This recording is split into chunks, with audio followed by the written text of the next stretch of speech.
Hello दोस्तों। आज हम बात करेंगे लॉन्ग टर्म इन्वेस्टमेंट के बारे में। तो लॉन्ग टर्म इन्वेस्टमेंट उसको बोलते हैं जिस स्टॉक को हमने 1 साल से ज़्यादा के लिए होल्ड किया है। तो अगर आपने कौन से स्टॉक को 1 साल से ज़्यादा टाइम तक होल्ड किया है तो वो आप लॉन्ग टर्म इन्वेस्टमेंट उसको बोल सकते हो। तो लॉन्ग टर्म इन्वेस्टमेंट जनरली वो लोग करते हैं जो इन्वेस्टर्स रहते हैं, जो लॉन्ग टर्म के लिए इन्वेस्ट करते हैं पैसा। Long term investment short term traders के लिए नहीं होती, वो generally long term investors prefer करते हैं। तो जब हम लॉन्ग टर्म इन्वेस्ट करते हैं तो उसके लिए हमें कुछ फैक्टर्स ध्यान में रखने चाहिए, जिसके वजह से हमारी जो इन्वेस्टमेंट की अमाउंट है उससे हमें ज़्यादा रिटर्न्स मिले, ना कि लॉस हो। तो जब हम लॉन्ग टर्म इन्वेस्ट करते हैं किसी कंपनी में तो हमें उसकी मैनेजमेंट जाननी चाहिए, क्योंकि मैनेजमेंट एक ऐसा फैक्टर होती है जिसके वजह से एक कंपनी की जो ग्रोथ रहती है आगे आने वाली, वो बहुत अफेक्ट होती है। अगर मैनेजमेंट अच्छी हो तो कंपनी ग्रो करेगी। और जब फंडामेंटल एनालिसिस करोगे कंपनी का तो मैनेजमेंट के ऊपर रिसर्च करनी इम्पॉर्टेंट है, क्योंकि अगर मैनेजमेंट ख़राब होती है, अगर उनके ऊपर स्कैम्स के आरोप है तो कंपनी थोड़ी रिस्की हो जाती है इन्वेस्ट करने के लिए। तो ये इम्पोर्टेंट रहता है कि जो आप कंपनी में इन्वेस्ट कर रहे हो वो कंपनी की जो मैनेजमेंट है वो इनोवेटिव होनी चाहिए, विजनरी होनी चाहिए और लॉन्ग टर्म की सोच होनी चाहिए उनकी। एक और एक फैक्टर रहता है जब आप कंपनी में इन्वेस्ट करोगे, वो होता है कि जो कंपनी के प्रोडक्ट्स है वो कंपनी के प्रोडक्ट्स यूनिक होने चाहिए, क्योंकि फ्यूचर में कोई उनको कॉपी ना कर पाए। कंपनी का कोई ऐसा डिफरेंशिएटिंग फैक्टर होना चाहिए जो उनको बाकी सब कंपनी से अलग बनाता है। उनके प्रोडक्ट्स में कुछ ऐसा यूनिक होना चाहिए जिसके वजह से उनकी सेल्स बढ़ती रहती है।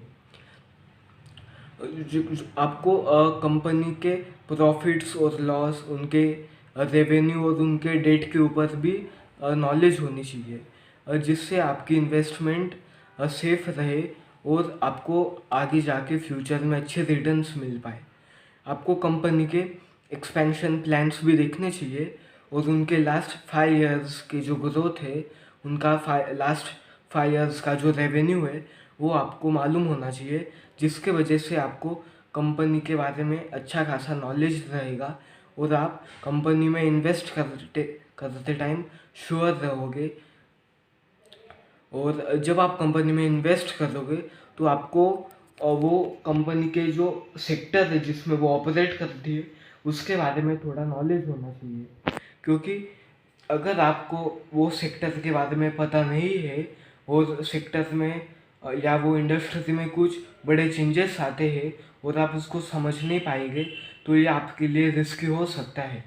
इसलिए जो भी कंपनी में आप लॉन्ग टर्म के लिए इन्वेस्ट करोगे आपको वो इंडस्ट्री की थोड़ी नॉलेज होनी चाहिए और एक रफ आइडिया होना चाहिए, जिसके वजह से आपके इन्वेस्टमेंट सेफ रहे। एक और एक फैक्टर है जो कंपनी को अफेक्ट करेगा कि वो जो कंट्री है जिसमें कंपनी ऑपरेट करती है वो कंट्री के उनके नेबर्स के साथ क्या रिलेशन से, क्या कॉन्फ्लिक्ट्स है, और वो कंट्री की करेंसी की वैल्यू क्या है, उनके गवर्नमेंट के पॉलिसीज़ क्या है और उनके जो फ्यूचर के लॉज है वो कैसे है। क्योंकि अगर आपको ये सब नॉलेज रहेगा तो आपको पता रहेगा क्या कंपनी की स्टेबिलिटी कैसी है, कंपनी फ्यूचर में स्टेबल रहेगी या ना रहेगी। तो ये जो भी फैक्टर्स है ये कंपनी की जो लॉन्ग टर्म ग्रोथ रहती है इसको अफेक्ट करते हैं। शॉर्ट टर्म में कंपनी के जो शेयर प्राइस रहेगी उसमें अप्स एंड डाउन्स आते रहेंगे, कभी शेयर प्राइस नीचे रहेगी और कभी ऊपर होगी। पर आपको इन फ्लक्चुएशंस के बारे में ज़्यादा ध्यान ना देना है, क्योंकि ये शॉर्ट टर्म के लिए रहेंगे। आपको जो लॉन्ग टर्म के बारे में सोचना रहेगा, क्योंकि बहुत सारे इन्वेस्टर्स, बड़े बड़े इन्वेस्टर्स बोलते हैं कि लॉन्ग टर्म इन्वेस्टमेंट अच्छी रहती है, क्योंकि एक अच्छी कंपनी लॉन्ग टर्म में सक्सेसफुल रहेगी और जो शेयर प्राइस रहेगी वो उनके ग्रोथ को फॉलो करेगी। तो जब आप कंपनी में इन्वेस्ट करोगे तो आपको उनकी मैनेजमेंट के ऊपर रिसर्च करनी है, उनके पिछले कुछ सालों की जो प्रॉफिट लॉस, रेवेन्यू, डेट, उनके ऊपर आपको ध्यान देना है। कंपनी के जो प्रोडक्ट्स है उनके ऊपर भी आपको ध्यान देना पड़ेगा। और जो कंपनी जिस फील्ड में रिसर्च करती है, जिस कंट्री में ऑपरेट होती है, आपको उसके बारे में भी नॉलेज होनी चाहिए। तो ये सब फैक्टर्स ध्यान में रखने चाहिए।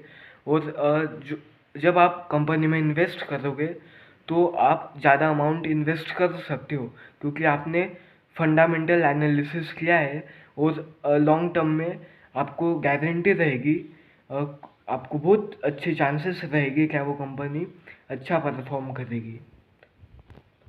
गाइस मुझे पता है ऑडियो और वीडियो क्वालिटी थोड़ी अच्छी नहीं है, तो उसको I am sorry for that. And आपको अगर वीडियो अच्छा लगा हो तो लाइक शेयर सब्सक्राइब कीजिए, और कुछ रिकमेंडेशंस देनी होगी तो कमेंट सेक्शन में दे दीजिए। Thank you.